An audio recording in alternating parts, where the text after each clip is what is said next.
बात आप गांठ बांध कर रख लीजिए कि वो आपको डिटेंशन सेंटर में नहीं फेंक पाएंगे, वो आपको जेल में नहीं डाल पाएंगे। आपकी तादाद 20 करोड़ है, 20 करोड़ लोगों को किसी भी जेल में डाल दिया तो वो जेल अपने आप में एक नया मुल्क बन जाएगा।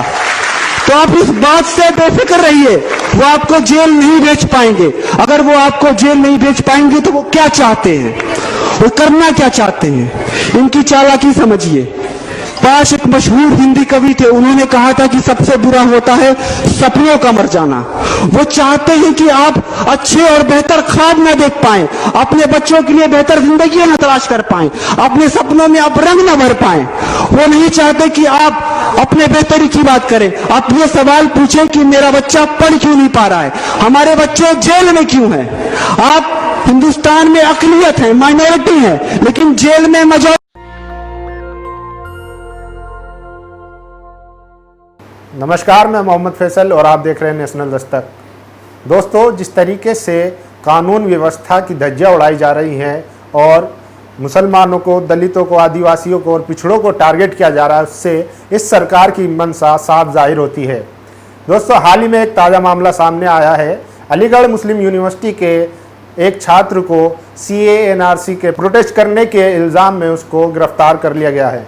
दोस्तों, मामला आजमगढ़ का है, जहां पर उसके घर से अचानक 5 सिविल वर्दी में जाकर उसको गिरफ्तार कर लेते हैं, बिना नोटिस के, अरेस्ट वारंट के उसकी गिरफ्तारी कर लेती है। और 18 घंटे बाद उसको उनके घर वालों को इन्फॉर्म किया जाता है कि यूपी की ATS एंटी टेरर स्क्वाड ने उसको हिरासत में लिया है और उससे पूछताछ की जाएगी।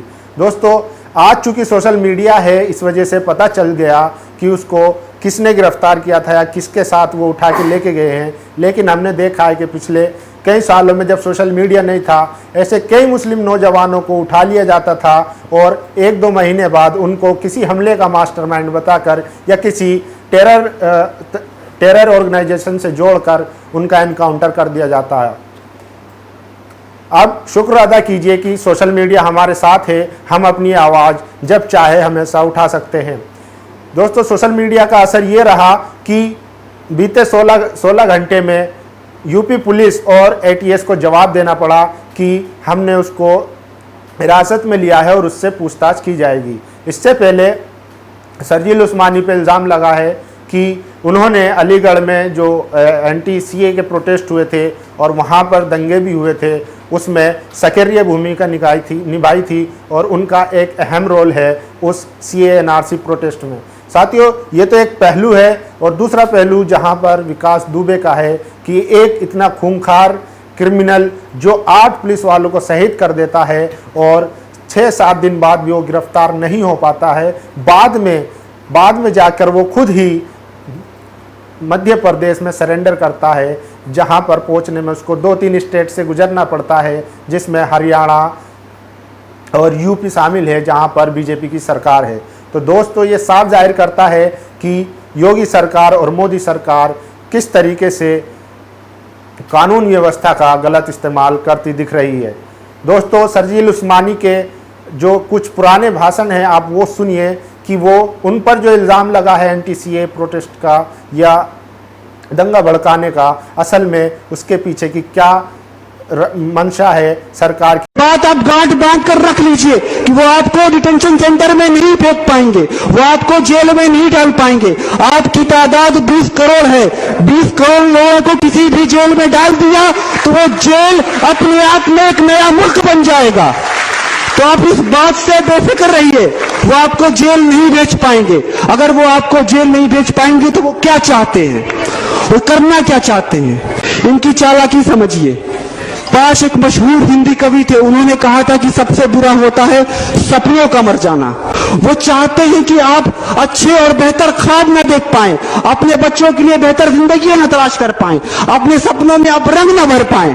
वो नहीं चाहते कि आप अपने बेहतरी की बात करें। आप ये सवाल पूछें कि मेरा बच्चा पढ़ क्यों नहीं पा रहा है, हमारे बच्चे जेल में क्यों हैं।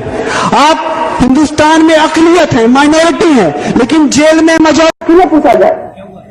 सारे केसेस UAPA, टाटा कोटा, सारे केसेस मुसलमान और दलित पे एक ही लगते हैं।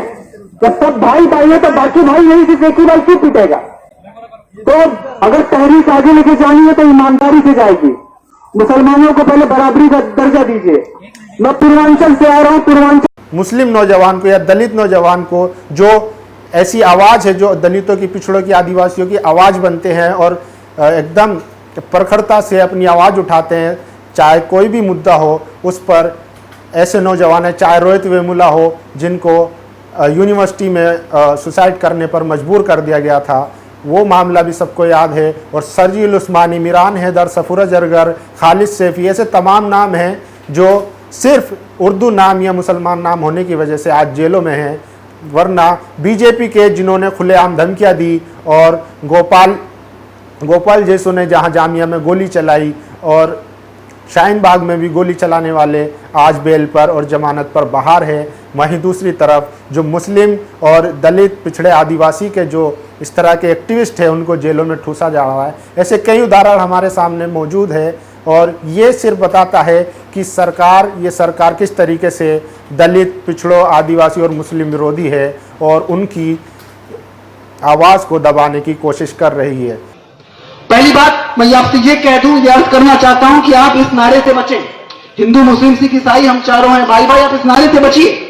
वजह यह है, पहली वजह यह है कि हिंदुस्तान में हिंदू, मुस्लिम, सिख, ईसाई के अलावा भी बहुत सारे लोग रहते हैं जिनको हम इस नारे में शरीक नहीं कर रहे हैं। जैसे वो मुसलमानों को शरीक नहीं कर रहे हैं, आप भी बहुत सारे लोगों को शरीक नहीं कर रहे हैं, तो आपकी तरफ से ये बेईमानी होगी। आप हक पे रहिए, इस नारे को खारिज कीजिए। और दूसरी वजह यह है कि जब ये वो नारा लगवा रहे होते हैं तो उनकी चालाकी को समझिए। वो इस मसले को इस तरीके से पेश कर रहे हैं जैसे ये चार भाइयों का मसला है, कोई सरकार है जो इन भाइयों के दरमियान रिश्ता खराब करने की कोशिश कर रही है। ये चार भाइयों का मसला है, लेकिन हजरात ये भाइयों का मसला नहीं है। अगर ये भाइयों का मसला है तो मैं सवाल क्यों ना पूछूं कि हर बार चार भाइयों में सिर्फ एक ही भाई क्यों पिटता है?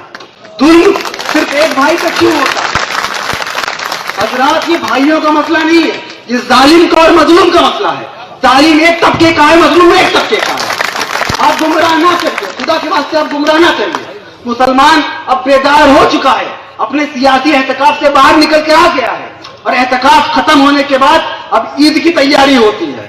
दोस्तों, सरजील उस्मानी अपनी पहचान के साथ एज ए मुस्लिम वो लड़ने की बात करते हैं संवैधानिक तरीके से। वो कहते हैं कि अगर हिंदू, मुस्लिम, सिख, ईसाई भाई भाई है तो क्यों सिर्फ एक भाई को प्रताड़ित किया जाता है। आज अगर हम देखें तो जेलों में सबसे ज़्यादा जो बंद है, जो सरकारी आंकड़ा है, उसमें 75+ जो है वो मुस्लिम और पिछड़े लोग ही जेलों में सफ़र कर रहे हैं, यानी कि जेलों में बंद हैं। तो ये साफ जाहिर करता है कि उनकी जो पहचान की लड़ाई है, अपने अस्तित्व की लड़ाई है, उस लड़ाई को कहीं ना कहीं सरकार दबाने की कोशिश कर रही है।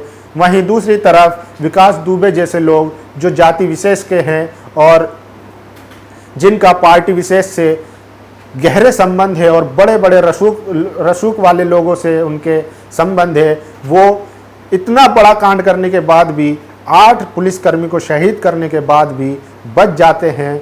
और उनका रसूख देखिए कि वो खुद सरेंडर करते हैं और 3-4 स्टेट की पुलिस उनको गिरफ्तार नहीं कर पाती, ढूंढ नहीं पाती। वहीं सरजील उस्मानी, सरजील इमाम, मिरान हैदर, सफूरज अरगर और गुलफिशा, इसरत जहाँ, खालिद सैफी, कई ऐसे तमाम नाम जिनको पुलिस कहीं से भी ढूंढकर गिरफ्तार कर लेती है, रात को दबिश देकर या दिन के उजाले में या अपने हेडक्वार्टर पर इंक्वायरी के नाम पर बुलाकर उनको गिरफ्तार कर लेती है। वहीं कपिल मिश्रा जो दिल्ली दंगों के मास्टरमाइंड हैं और परवेश वर्मा जो दिल्ली चुनाव से पहले जिन्होंने भाषण दिया था, नारे लगाए थे, अनुराग ठाकुर, वो आज भी खुलेआम घूम रहे हैं और नफरत की राजनीति को परवान चढ़ा रहे हैं। दोस्तों, हमारी ये वीडियो आपको कैसी लगी और ऐसी तमाम खबरों से जुड़ने के लिए देखते रहिए नेशनल दस्तक। नेशनल दस्तक की आपसे गुजारिश है कि अगर इसको बचाना चाहते हैं तो नेशनल दस्तक को सब्सक्राइब करने के लिए रेड कलर के सब्सक्राइब बटन को दबाएं, फिर बेल आइकन की घंटी दबाएं। नेशनल दस्तक को बचाने के लिए बहुत जरूरी है कि हर खबर को शेयर करें, लाइक करें, कमेंट जरूर करें।